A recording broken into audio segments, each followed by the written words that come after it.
All right. Well, hello, everyone. It looks like some folks are still dropping in, but we'll go ahead and get started since it's just after the hour. Thank you guys for joining us today. We have a really interesting topic. We're going to take today really laid back. We're just going to ask some questions, and I've got a great group of people here who are really qualified to talk about paid and SEO and how we can combine them and how you can develop a winning integrated strategy to dominate search. So I'm really excited. Just a little introduction for myself. I'm Ashley McAlpin. I'm the head of marketing here at Rockerbox. I actually started my career in SEO, so this is fun. This is like a fun throwback for me. It's been about 15 years since I dedicated all of my time to SEO, but it's obviously really important to everything that we do. So I'm really excited to chat with you guys today. I'll go ahead and let Eliot start and introduce himself. Sure. So thank you, Ann Ashley. My name is Eliot Walden, one of the partners here at Electric Orange. I specifically head up our paid media side of the business. I've been with the company for about 4 years now, coming up on 4 years. Previous to that, I had been working across several of the larger agencies and in-house as well for some of the Fortune 500 brands. Thanks, Eliot. I'll go. I'm Dan. I'm co-founder here at Electric Orange Creative. Like Eliot, I guess I have a specialty in sort of how we founded the agency was derived off of a lot of tech and SEO in particular, content strategy. And thus have branched out and have a fully functioning sort of, growth marketing initiative, which Eliot and I spearhead. And we're really excited to get into this. I think SEO, as Ashley just mentioned, has been around a while, from the days of what I feel, and I've mentioned on many calls, of used car salesmen, sort of going and selling in. I think it's much different, exciting space that we sort of saw when we started this agency, and we're really excited to talk about how it's evolved.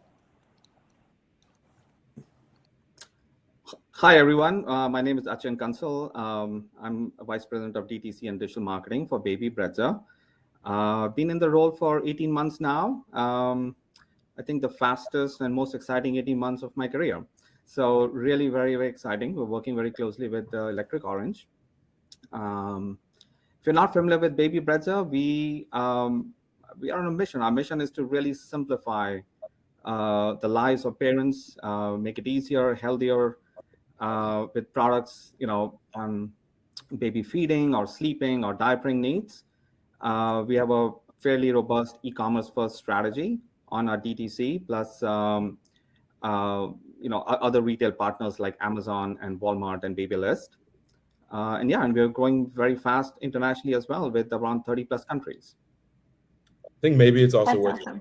too, because when we were thinking about a good client, as one of our clients we've worked with forever, for a long time at least, baby Brezza was a natural fit. They're a client of ours that we've been working with for quite a few years now, and really together as we've grown as an agency, we've really grown with them and seen that them grow, through the strategies that we're talking about today. Also through integrating new technologies such as Rockerbox, which we're all really excited about. Yeah, and I think it's a great kind of segue into a little bit of a deeper kind of introduction to the brands that are represented today. Thank you for giving the introduction on baby Brezza. I think that you guys are a great example of a company that's really doing SEO and paid strategy well. So it's perfect to have you here today. Dan and Eliot are joining us from Electric Orange. Electric Orange is one of my favorite agencies to work with, but you can see here they focus on media buying, data-driven creative strategy, industry-leading organic execution, and they really were like a natural fit for us to talk about this topic. And then Rockerbox, we are everything that you need for measurement. So we're marketing attribution and measurement for B2C brands. We work a lot with D2C brands like baby Brezza to help them understand their marketing performance and really take all the things that we're talking about today and put it together in a complete picture of like what's really working and where should you continue to scale. So I'm really excited to jump into this. All right, so question number 1 is, how relevant is SEO in 2023 and what evidence is there of this? And before you guys jump in, because I'm sure you have a ton to say on this, I just want to start and say, considering that I worked in SEO 15 years ago, what we consider search engine optimization today versus what we considered search engine optimization 10, 15 years ago. Dan, I think you alluded to this, but it's a completely different world, but it is more relevant than ever before. And I hope that someone's going to dive into the role of AI here, because I think that's like a whole nother piece of the puzzle, but I'd love to hear your thoughts on this. We'll definitely touch it. And yeah, I mean, it is, and is it relevant? The answer is yes. The answer is yes. It's evolving. It's not what you and I would have looked at a decade ago or 15 years ago, whenever you first, started getting into this industry, people that have been in the industry for some time. But it is, the SERPs have changed. Our habits have changed. How we find things. You mentioned AI. Like, AI is going to be these sort of like super personal experiences within search are the next foray, right? I mean, obviously Google already started to touch upon this, and this is what we've been adapting to as an agency. And that part of, like, when I'll just sort of touch on like where SEO is now, and I think it really is, it's discovery, right? Like, where AI is going to be, it's prompt driven, it's going to be so personalized. There's still going to be something feeding that artificial intelligence, and BART is going to be, feeding, Google search engine and GPT for Bing, and probably many others that are going to come after that we don't even know about, that are being created. Facebook with Llama. I mean, it's going to constantly be evolving, but at the end of the day, there's going to be something, a source of truth, which you see, whether it's going to come through regulation, you see there's going to be watermarking and sourcing and all these other things that are going to have to take place. So it's just like encyclopedias and when Google started and how algorithms became better. So you talk about the early days of SEO, it was easy to game, right? If you were a car company, you put all your competitors in the keywords metadata field, which nobody even talks about now. You just have a bunch of keywords separated by commas, and you'd be like, well, rank number one for cars. That went away pretty quick because it became really easy to game it. So the same sort of evolution is happening here. And obviously the algorithm is so much more sophisticated, so much more personalized. So where SEO fits now is really within that experience of what you're searching for. What are you going to get? So SEO is about that search result discovery, but now, shopping, we're talking e-commerce, we're talking about Brezza, how it's been relevant for Brezza. It has been a discovery upper and mid funnel channel. Like, everybody tends to think about it as this sort of like last click branded search, all this stuff that you're just going to expect. You're going to search for this exact thing, you're going to buy it, and that's it. It might take 20 touches on a new brand in order to make that conversion.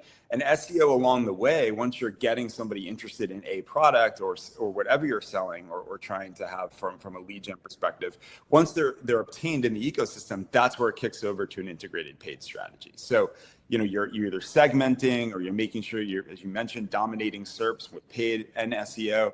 So it's absolutely essential. It's just not, the old school SEO. I keep wanting to call it something else, but no one will understand what I'm saying because it's it's not in anymore. It's like we've hung up the checkered leisure suit from the used car sales, days, and it's legit. The way we got into it was always about tech and best practices, and we were what would we think about if we were an engineer at Google, and what would we actually want to what would we think is a benefit, and what would we want to show in our algorithm? And honestly, that's panned out with over a decade being in business, is just thinking in those terms, is what would we expect and what would be best practice.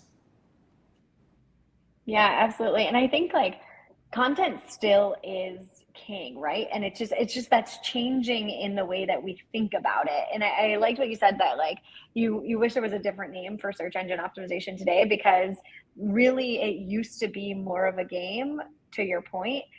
And now with how complex these algorithms are getting, and with the the introduction of new technology, what we're seeing is actually a much better consumer experience, right? We're seeing more content that's more relevant to the actual individual who's looking for that content, which offers brands such a broader opportunity to reach their target market, right? This is actually the ideal state. It might be way different than it was 10 or 15 years ago. And the way that we think about it might be, I'd say in the last 6 months, it's probably evolved just as much as it has in the last 2 years.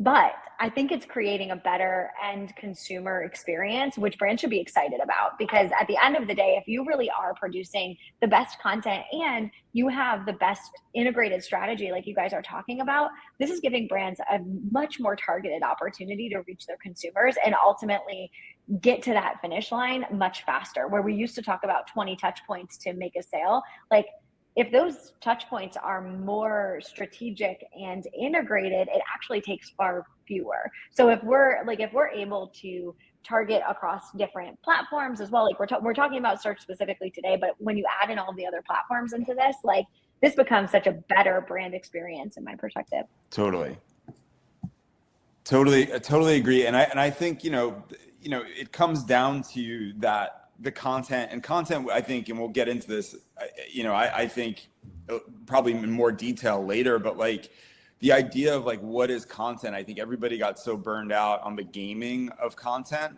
right? So it was like every like brand had a blog and then every brand, and I know Achin can relate to some extent, like you look and you go, well, what is this blog doing? Like, is it actually driving any direct sales? And the answer most likely was no, because if there wasn't real intent with that dynamic content, there's really no use for it. But if you have like a really good article explaining why a product should be bought or why you're differentiating your product, like Brezza's best in class products, right? What we want to do with them is showcase why they're best in class. So maybe that's through FAQ schema, maybe that's through article schema, maybe that's through product schema, reviews, et cetera, et cetera. So it's the way you're positioning the content into that SERP and the way it looks and the way that I receive it or you receive it is going to make a difference, because we look now within that search and you say, oh, that looks really dynamic, that looks interesting, or that's answering my question.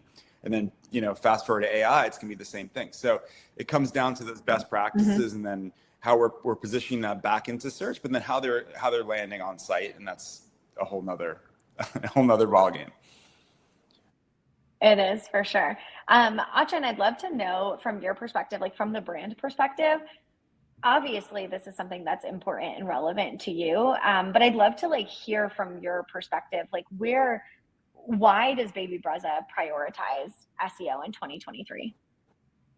Yeah, for several reasons, right? I mean, I think you talked about evidence. So, I mean, listen, most of the traffic still comes from Google or Bing when people are searching for products. Like, that's a reality. If you look at your traffic sources, and this is one of the very important measures for us we'll talk about, right? So the top channel is still organic search for us, which is great because, that's where you want to maximize. And it depends, obviously, every category is a little different. For us, the content is really, really important. Think about a new parent, a new mom, right? Trying to understand, trying to look for the right product for their needs. And a lot of things are new for them, right? This is where it's not just about driving a lot of keywords into in the article or the blog. It's about being helpful. Is your content really relevant and useful for the customer?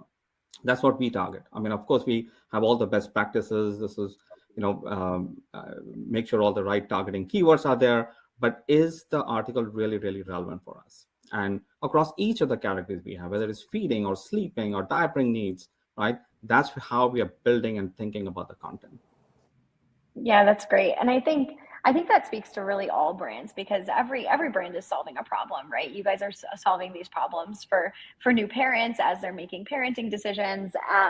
But really, regardless of the problem you're solving, if you're not speaking to that as a solution and that's not resonating with your audience, it's not going to matter whether or not you're ranking when someone Googles diapers, right? Or like or diapering needs, or like whatever, or like formula, or whatever. Like, it's not going to matter.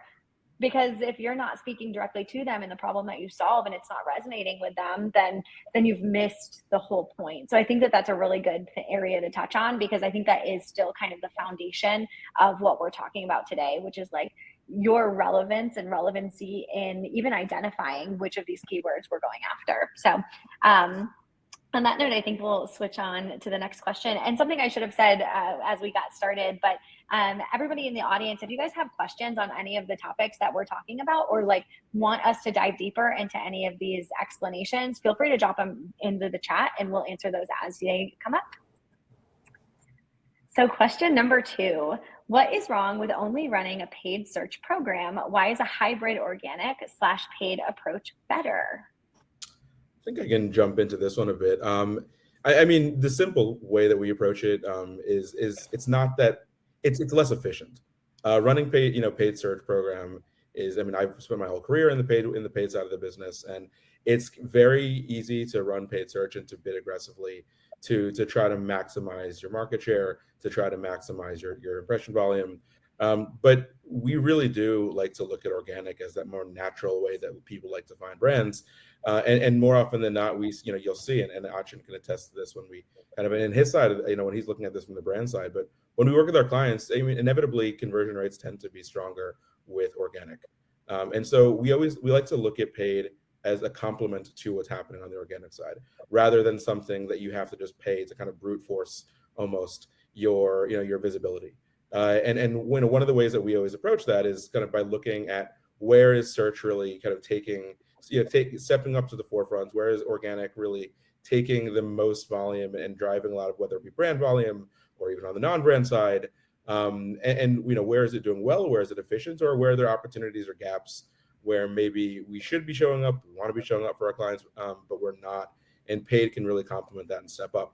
There are obviously other opportunities where we think that it can serve next to organic and paid can sit next to each other and capture more of the actual SERP.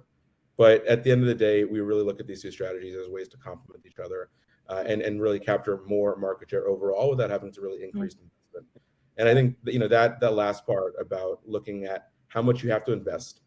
We work with a lot of brands, large and small, but at the end, no matter what the size of the business is, there's one consistent factor, which is there's finite budget. Budgets are not unlimited, and clients do need to, brands and agencies even need to watch our clients' budgets. And we always want to say, how can we stretch a dollar more? How can we capture more market share without having to just again, like kind of brute force and pay for all? And this is really where this synergy that we kind of often leverage between looking at our market share that we're capturing organically and looking where those gaps are and where paid can really slot in. It really helps us capture, get more ground without necessarily having to just spend up. That's really good. And I think what's interesting is that, a lot of the time it's natural, I think, for brands to like silo paid and organic in the way that they operate, and even have different agencies for both. And then you end up with different strategies that are really operating. They're not complementary to each other. I'll say they're kind of in contrast to each other sometimes, because you've got one approach that might be really great for paid, but then a completely different SEO approach that's actually not complementing the paid approach at all. And so you're kind of pulling your brand in two different directions. That actually becomes more of a brand equity problem at the end of the day, which I think a lot of people don't put together, right? Where this is all building your brand story. And so if we're not thinking about it as one whole, we end up with a really disjointed story across the board. And I think that even speaks back to the blog topics that we were talking about earlier. So I think that's a really great point and somewhere you guys stand in. We had a question come in from Mitch. What are the best practices on how to increase keyword ranking? It's a loaded question. Yeah, there's quite a bit. I let me get to that, and then also piggyback off of the efficiency part of stuff. So keyword ranking, let me first preface one of the key areas where I think efficiency comes from all the time. We see when you start breaking apart your paid and SEO, whether it's agencies or in-house teams, and they're sort of fighting for different metrics that are going to look better in a boardroom or a monthly report or a quarterly report, which we totally get. But at the end of the day, the efficiency of the program goes down and becomes worse, right? Because, you look at brand, for example, branded search. So anything that would have the name of a brand, say Baby Brezza, for example, Baby Brezza, anything that's related to their brands, specifically, it's very easy to bid on that and win it as the brand. And it also props your ROAS up and gives you really good numbers if you're on the paid side. Conversely, it's taking away revenue. You're just essentially passing revenue back, right? You're taking revenue on the paid side, you're taking it away from the SEO side, but now you just paid for that click. So the question is obviously with brands like Baby Brezza, a large brand in this space. There is conquesting. People are going after, similar terms, branded terms. So you can't just turn it off, but you need to be adjusting budget to where you are not occupying too much of that real estate, right? Like, you don't want to have all that real estate above the fold in a SERP all paid. That's actually problematic. So like that's a key area where it's like, and that comes time and time again. Like you will take an example for, long tail, and there's a lot of times where paid, if you're paid focused, you'll go, oh, well, SEO will handle that. Really should be like, we should be dominating that search. And back to Mitch's question, like increasing keyword ranking, it really comes down to, I mean, I don't know if this is paid or SEO specific, Mitch, but when we're talking from an integrated perspective, like that keyword gap analysis. So like you're looking at a SERP. So you're looking at what's ranking in that search. You're then looking at your competition. You're then looking at the volume for each of these different terms. And then you're looking at variations on those terms.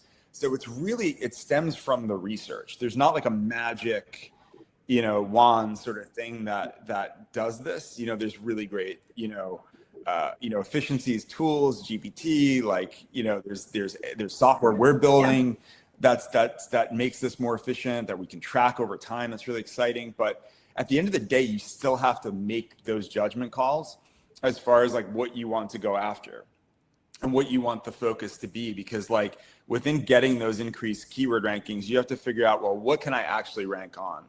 Like, am I in the medical space and it's Wikipedia and all these .edus that are going to outrank you?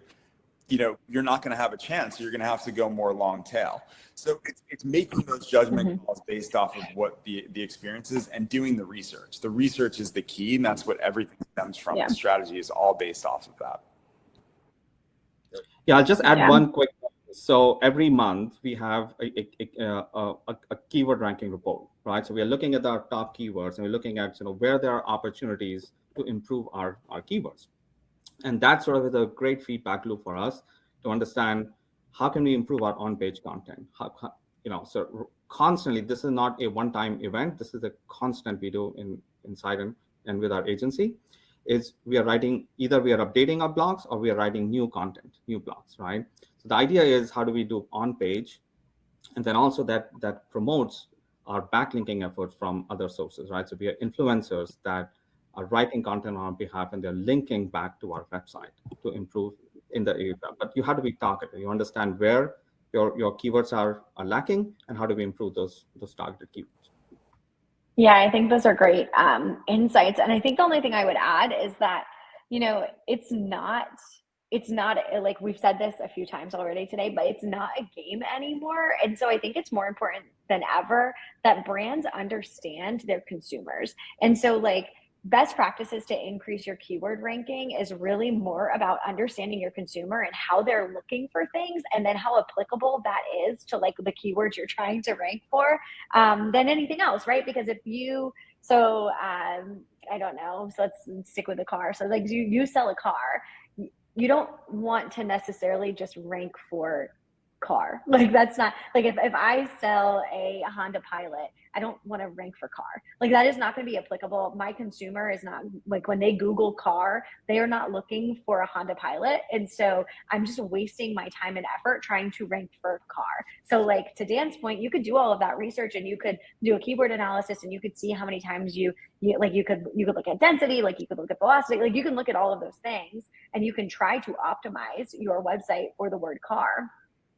But at the end of the day, if the people who are searching for car are not the people who are going to buy your Honda Pilot, then that is a waste of your time. So I think that there's like a piece of this that's really in consumer understanding and like understanding who is it that you are best servicing, and then what are they looking for, and what is the intimate problem that they are having when they are driven to search.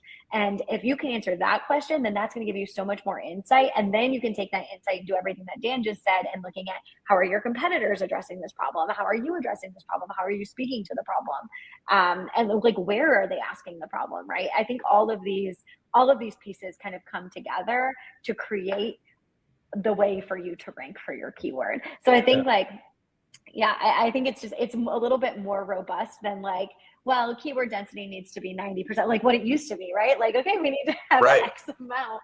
of mentions of this on the site. Like that's just not really the best strategy. No, and yeah, it doesn't prove out either. Yeah, it doesn't prove out either in SERP. Like it actually, we have keyword stuffing. There's algorithmic things that have happened since, those have occurred to where like you're actually not getting a benefit, right? So it's like where you're talking about is so right. And it's like that comes back to the point of like, do we want to make this about an FAQ schema or structured data that's going to pull in for the people also search for section above the fold, right? You're going to figure out where this is going to fit in that user journey. Is it going to be that sort of upper funnel, or is this like this specific product? Is it a, what's the best way to clean my bottle? Like, is a different conversation than like best sterilizer, right? Like very, very different search and very, very different intent and very different user. And for Brezza, for example, you have to have both sides, right? And we need to be occupying both, but we don't want to rank for babysitter just because it has baby in it, because it's not relevant, right? So it's like, so like you have to, you have to know, to your point, like have to understand the intent of what the end game is going to be for the customer.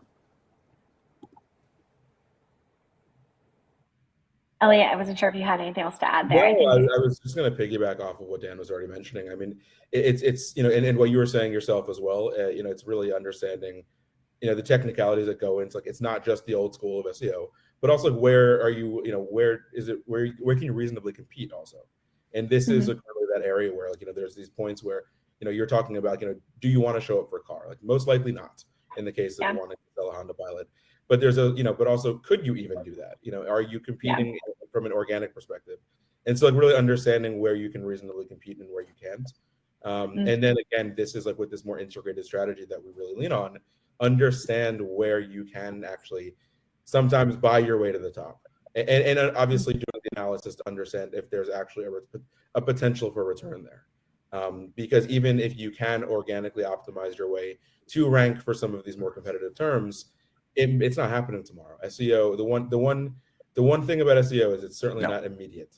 And it's very powerful. Organic is very powerful, but it is not instantaneous. And that's really sometimes, again, where even if it's, for immediate results or even for long term, you can really start to look at where those kind of holes are and really lean on some of your paid. Yeah, absolutely. All right. Thanks, Mitch, for that question. I'm going to jump us over to question 3. All right. What are some common SEO paid pitfalls that marketers run into? And I think we've already alluded to a couple of these, which are like the SEO, more than any other area of marketing, in my opinion, like people just get stuck on what, like the first thing that they knew SEO as, like that is where they cement themselves and they can't get away from it. And that to me is definitely a pitfall. I see a lot of brands still trying to play old playbooks and not taking this integrated approach. And even though portions of the old playbook still work to some extent, I think, Dan, to your point earlier, it's definitely limited. And over the next few months to year, I think is going to become obsolete altogether with the new technology that's coming into the market. So, but I'd love to hear your opinion. Yeah, you're probably right. And I think, the pitfalls, I think it also comes down to like the things that I notice time and time again, technical, always a pitfall, because it always goes, this is way too hard to do, or we can't get over it. And even if it's simple stuff like implementing schema and things that, which is why like, we'll facilitate that, although we're not a dev company, and some of our greatest partners are, like, we can help at least on those little things that, like, we'll be tying up Jira requests internally or a tech team to like just get this stuff done. Like, we can knock that out. And I think a lot of times, like, when you're looking at, and it depends on what CMS you're built on. Obviously there's certain ones that that we come up time and time again, like Shopify, and even when they're going headless and stuff like that, Commerce Cloud, like it's really effective and easy to replicate category pages and pump those out. But when you start getting the larger sites that we work with, and again, I don't know how applicable this is to people on this call, but like when you have like a PIM or like an integration to like a much larger inventory, there becomes these hurdles, right? And these conversations that become really hard to have because they become like a bigger picture about like organization within the company structure. And a lot of times they just get knocked down. You go, oh, it's SEO, it's not important. But they're absolutely integral in the sort of next phase of growth. So I think that's a huge pitfall, is like not integrating more of that SEO strategy into the day-to-day like structure, even if it is like integrating your PIM, your inventory, how that's funneling into category pages. That's SEO. You know, like how that's going to come back, how you're going to replicate that category page. Like, you know, we might parse that out. So we have like, you know, more upper funnel, like mid funnel trajectories for category that's going to be very, very specific to like an item or a type of item or a use case. So like all of that is really important. And then I think like the other thing I noticed too is like, is just the obsession over a term. You know, like I think there becomes this sort of, especially like when internal teams, like there's maybe like somebody sitting somewhere, it's like, if we're not number one for this, like everyone's getting fired, you know, and you're like, you know, like that we could get there, but it's like, but what about all this, right? There's all these other terms. There's like 7 or 8 that would make up the revenue of that one term. And so I think there's, you know, there is always, it's always great. We always ask for, you know, keyword ideal lists and we look at competitors and we pull that stuff all day long. But, you know, it's really getting into the weeds and like what we can actually get now versus like, you know, focusing on this one thing that like is the only achievable goal, because there's so much nuance within SEO and all these smaller pages, if you start adding them up, become a much bigger story. I think one of the to that end, one of the things is getting laser focused in certain areas. Like this applies to both SEO and paid, but like getting laser focused on a specific KPI. I think people get so lost in, you know, if you're optimizing for, let's say, ROAS, for example, you know, and on the paid side, but even organic, if you're looking just like at overarching revenue, like you can get so lost in just focusing only on ROAS. And, you know, with Baby Brezza, this is like something we've worked for years now to try to overcome this point where, you know, the goal isn't just to get 8x, then 12x, then 15x ROAS. Because if you just, you know, isolate yourself to saying higher ROAS equals I'm winning, you're overlooking so many other areas. Like, you know, are you really, how much of that is truly incremental? How much of that is actually revenue that you could have been winning, you know, organically? How much of that is, you know, are you really being efficient, or are you underspending, you know, because maybe there's more market share that you could otherwise be capturing? And this is, you know, Achin challenges us with this every single week to make sure that if there are opportunities to, for example, capture more market share, since our ROAS is even sometimes too high, what are we looking at? Or are we focusing on acquisition costs, you know, as well as just the ROAS? And I think this is something it's so easy to do, to focus on our goal is, you know, CAC, or our goal is ROAS, or our goal is CPA or CPL, and then only just focusing on those KPIs and not looking at a bit more of a multifaceted approach where you're really considering everything that's required to grow a business. Yeah, I'll add one thing because it's very top of mind for me right now. I think we talk a lot about keywords and, you know, on-page optimization. The technical SEO side, and I think, Dan, you mentioned that a little bit, is really, really critical, which really means the site speed, about accessibility and readability, super important for us. Even the Brezza website is 5+ year old, and we're working on several improvements to speed, to increase our site speed. And once your site is old, you'll realize that, you know, a lot of code has been added on over time, and there's a lot of unused JavaScript, and we had like 100 apps that we had added over time in Shopify that were not used. And so pay attention to those details as well, because there is a direct impact on your SEO results. That's a good point. And I think kind of staying in this thread of like, how do we look at this? Rob had a question. He asked, how do you think about weighting conversion value in multi-touch attribution that includes organic and or paid in the shopper's journey? I'm interested to hear kind of your perspective, how you guys look at that, since you're optimizing for both of these for a lot of your clients. Eliot, you want to? Yeah, sure. I can jump in here. I mean, we take these two things into account, especially when we look at multi-touch across the board and how we're analyzing performance.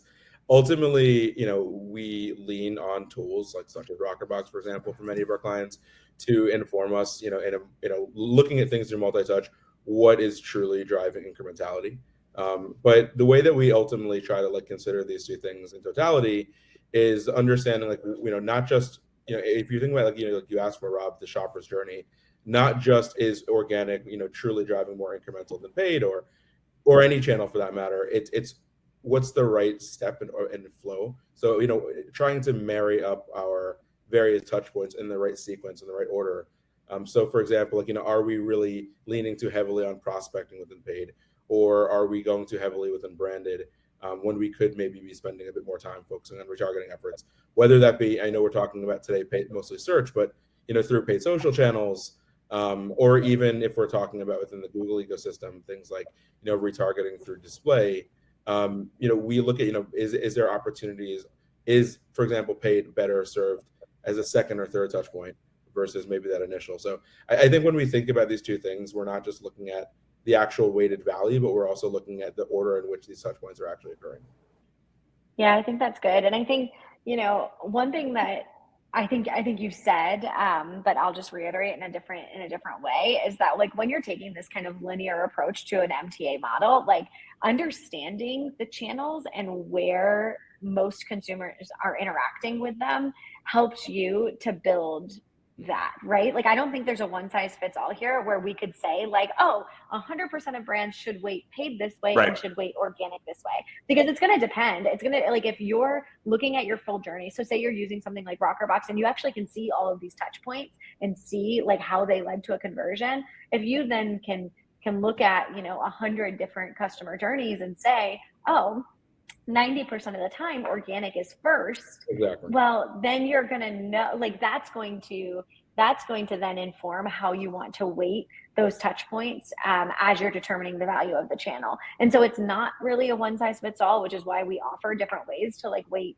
We offer that, because it's not going to be the same. Baby Brezza is not going to be the same as this like figurative Honda Pilot company that I've made up. It's going to be different. And so understanding your consumer journey and the way that your touch points are impacting their like path to conversion, I think is most important in answering your question. Yeah, because there's varying levels, for example, of research that are required for certain brands, and then you lean on different channels to be able to tackle that. There's Baby Brezza's kind of carved out a niche that maybe didn't exist so heavily before, and so there's an extent to which people need to discover that a product like theirs or products like theirs even exist before they go then down into the part where they're actually not willing to buy. Other brands that we work with exist in known categories, apparel, things like that, or even larger clients who are in the media side, for them, it's like, a lot of people already know what they're looking for.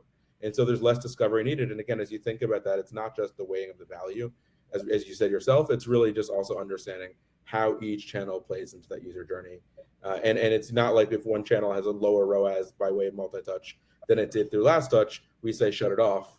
It's maybe we have to just rejigger where it's falling in the user. That's a good point too, because it's like, I think when you look at, this is the beauty of multi-touch. It's like you can have these conversations, right? It's like, this is like you've been able to open up the black box, and that's what's so great about the partnership we have with you all. But like everybody's a little different. You take that example of where you have a brand with established sector, they're selling whatever shoes and everybody knows them for this, but then they're launching a new line of whatever, sandals or something else. So like then it becomes about discovery for that particular item in a new sector that they've never done before. So like you're sort of taking that same approach, but then you also have this brand to fall back on. So it's like every instance is very different. And then if we were working with a startup that literally had no brand equity, then it's all about discovery. So, so much of that prospecting through paid, everything's going to be coming through like prospecting through paid and ultimately discovery through SEO. And then you're going to figure out where the conversions are going to happen later. So, it really is about understanding the customer journey. And I think, it is unique in each case, and it's really important to understand that, benchmark it, and Rockerbox at least, helps us do that sooner in the cycle. And I think that's something that's really important. Awesome. All right. Thanks for that question, Rob. All right, moving on to question number 4. What are some tried and true organic paid search strategies that marketers can try? And I'm very excited about this one because I think this is like a really applicable conversation that we're having, but we've been kind of keeping it high level. So I'm interested to see like, what are the tools that you're like, if you're not doing this, you need to do it right now? I mean, right out the gate, like one of them for the subject of search, one of them is you have to break down some of those walls between your teams. We as an agency have specialists on the organic side, specialists on the paid side, but they work hand in hand together every day.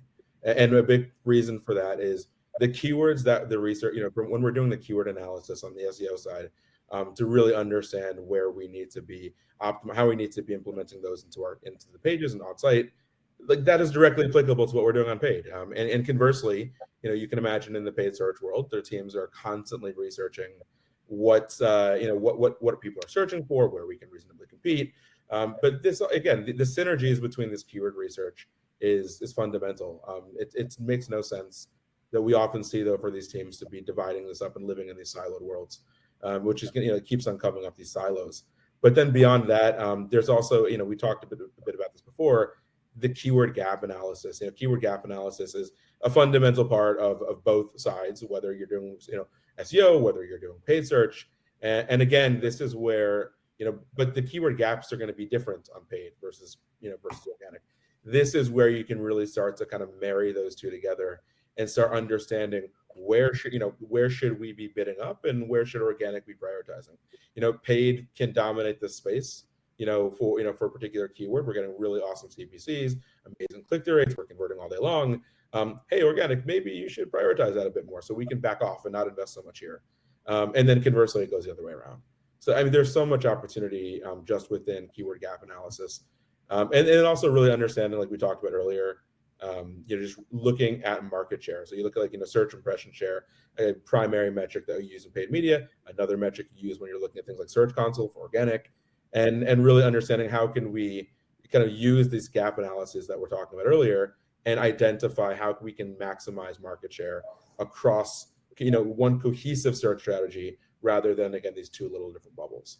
It's really, we look at it as like, how can these two things complement each other and not compete? And then it's testing, right? It's like, and by the way, it's like, there's plenty of tools available to do this, whether, even if you don't have API access to like a Rush or a Moz, or even just Google's, keyword, tools will work for this instance, in that you'll be able to at least have some basic SERP analysis that you can do, even if you're trying to do some testing in house. But, the next thing really is, as you discover, okay, well, we think we can get to X and X rank, or we're ranking, rank 8, and we're doing all this stuff to move up a page that, we have a target of a rank 2 or 3, we think we can move there. But in the interim, we need to now start to bid on that term. So that's a test, and you can start to see what the inflection point is on bidding for that particular term, or those variants of terms, how much it costs, what your efficiency has been now that you're bidding on that term. Is it proving out as a real strategy? Are you getting results from a sales perspective on the paid side, so that do we want to invest more on the SEO side? Was this the right area? So that's like a sort of push and pull sort of testing thing you can do. And then, conversely, on the other side, you're ranking really well, on a long tail search term that you've already been bidding on. You've gone through your keywords from let's say a Google perspective, and you could start to say, well, let me start to move that down a little bit. Let me adjust that bidding and see what happens. Did we lose budget? Did we not? Again, don't wipe it out, but like take a little bit of budget, play with it, and see if it affects. That's a very simple way in which you're using data, which is all we're talking about here, is using data, backing it up with that research, and then setting some tests to see what's working. I would just say one simple thing that I think anybody can implement pretty quickly. The biggest area that we see an opportunity to like test and implement is on the branded side. If you have decent or strong brand equity and people are searching for the brand, scale your brand budget on the paid side down by 50%. Yeah. See what happens. Again, I'm saying 50%. You can identify what the right amount is. Eliot, you're going to get a lot of calls if this. Yeah, and see, it's important to test that out, because I think everybody is nervous and scared to pull back a little bit from investing in branded. But you have to do it. And what we see a lot of times is, like, especially within the branded area, for branded search, that people can pull back 25%, and they'll look at their, whether it's their back end of their e-commerce platform, and go, I know, revenue isn't really changed much at all. And I think, it's one of those tests that everybody can test out pretty easily. It's a pretty simple thing to try, but it can usually have meaningful results. Yeah, I think that's really great. You guys just covered a lot of ground in just a couple minutes, but I think that's really tangible. So I want to jump over to question 5, because I know we're a little bit short on time, and I think this is going to be a really great question for us to really dive into. So what are some ways that brands can test the overall effectiveness of their search strategy, both organic and paid? I mean, I would just say, I think at the end of the day, the success or lack thereof of a lot of these strategies comes to, is it really affecting, can we keep spends, level, or can we keep spends, slightly increasing, but is it providing meaningful results for the business side? And I think, Achin obviously is, as our client, and as with many of our clients, it's really looking at how, and I'm sure you have your own ways of really evaluating how these things can, is this actually driving more revenue at the end of the day? When you're looking at the bank account, is it growing relative to how much you're investing? Yeah, I mean, like we do every week, right? We analyze our results. We look at how much we are spending, and we look at ROAS by channel, and where we are making a difference. And I mean, very specifically, what we look at every week, we are obviously looking at keyword ranking and visibility, right? So we're looking at all the top keywords. How are we moving up? Are we moving down? Where are there opportunities to grow? That really reflects the effectiveness of our organic channel. Second thing is we have a benchmark on what % of traffic we need, and I think we mentioned that a little bit before, from our organic channel.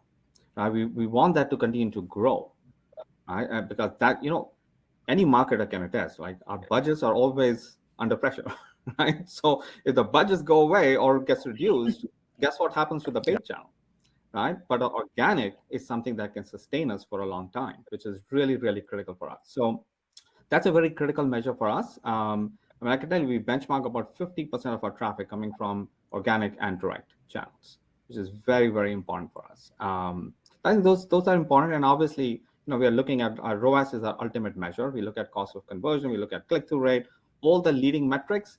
But in the end, we're looking at the ROAS.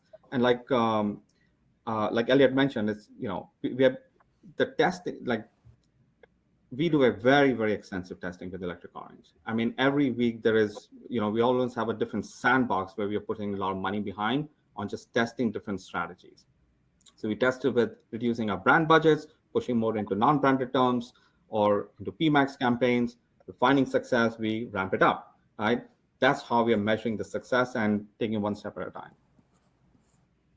Yeah, I think that's great. And you talked a little bit about the value of when budgets are a little bit volatile, sometimes the value of organic. And I think that, there's a huge piece of brand equity in that too. And that when a brand invests in organic and they invest in this deep strategic understanding of their consumer and how their consumer is searching and operating, there's brand equity built in that too. You're not just investing in SEO, you're investing in your entire brand, because the more of that the more of that share of voice that you have in the search engine results, the more equity that you're building for your actual product. And that's especially critical, I think, when you are in a category that's maybe a little bit busier. Like you, Eliot, you talked earlier about having customers who are in apparel and in some of these really loud spaces.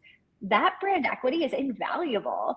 And it is also for a brand that's creating their own category as well. But I think that a lot of brands are in this space where they do have a lot of competition and there's not a lot of new innovative things in the market. And so if you're in that space, prioritizing and making sure that you're putting the correct emphasis on your organic strategy and really building this this integrated approach to paid and organic, I think sets you so much further ahead when it comes to like really building that brand story.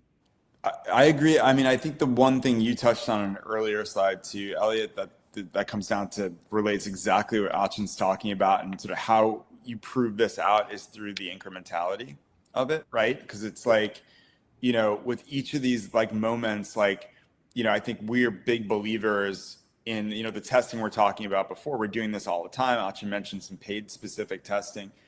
You know, the key here is to show that there's legs to grow it. It's not a matter of like being like, okay, we're gonna spend this, we're gonna see what sort of brand equity we get out of it, and then we'll let the chips fall where they may. We'll do a diagnostics, and then we'll sort of move on, and we'll get the same budget, rinse, repeat. It's about really all these calculated risks over time, and sort of how we handle the budget, which I think is just a little bit differently, and maybe it's just our startup mentality, me coming from that space and growing this company a similar way, and Eliot, you know, having that same mindset and working, you know, across the board. So I think, you know, we look at that return on investment very, very seriously, and how we're utilizing that spend to grow that incremental, you know, staging part of it, which is like really the name of the game. Because if you're not seeing that move up like this in any capacity, you're really, you know, you're really hitting a floor, and it's not going to grow. So, and we see that all the time. And again, when you're not working hand in hand with strategies, that growth tends to be siloed. And back to our earlier slide, when it's siloed, you start to have less opportunity to see that incrementality.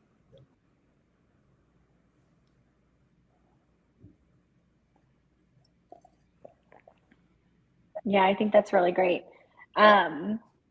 Yeah, and I think there are also some like really tangible ways that brands can test effectiveness. And I know that you guys could probably speak to those. Like, if I am a brand and I am running, you know, just like some basic ads, right? Like I'm running some branded ads, I'm running some maybe like my top keywords, like what should I be looking for to know whether or not I should keep pushing forward or if I should scale back? Like, what do you tell a brand?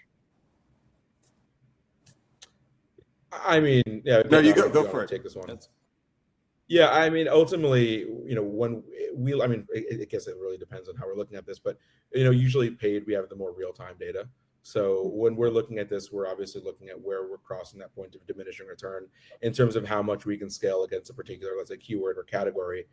So, you know, we're looking at, in the case of, let's say, for example, Brezza, you know, we are looking, even though we talked about earlier having multiple KPIs that we focus on, the primary is still going to be ROAS. And so what we'll do is we'll kind of continue to push it as far as we can go, keeping a close eye on searchable impression share. That's like one of the metrics that I would say we do get laser focused on. If we are, you know, in a particular category, you know, seeing that we're encroaching on, you know, 85, 90% impression share, we tend to kind of continue to push that, where we start seeing ROAS now decreasing. We're serving more volume. We're taking up more space in the auction. Against users who may not have intent, who may just be doing research, or who may not be really primed to buy, at which point then we start pulling back. So there's a few different KPIs we look at, but I will say one of them that we really focus on, where we start to say maybe we need to start scaling this back, is definitely searchable impression share. Yeah, that's great. Yeah, and I think it also depends on sort of where you are in the journey, right? So last year, I would say 12 months ago, our objective was to grow ROAS.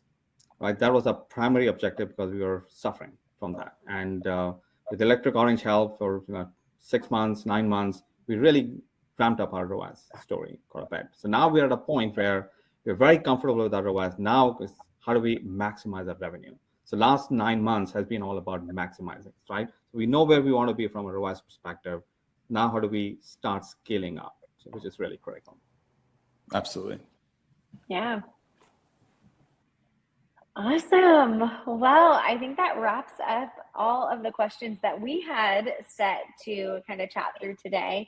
And we are almost to the top of the hour. I wanted to just thank everyone who joined us today. If you guys have additional questions for the Electric Orange team or for Achin, you can drop those in the chat, or feel free to shoot us an email. We will make sure that those get to the best people.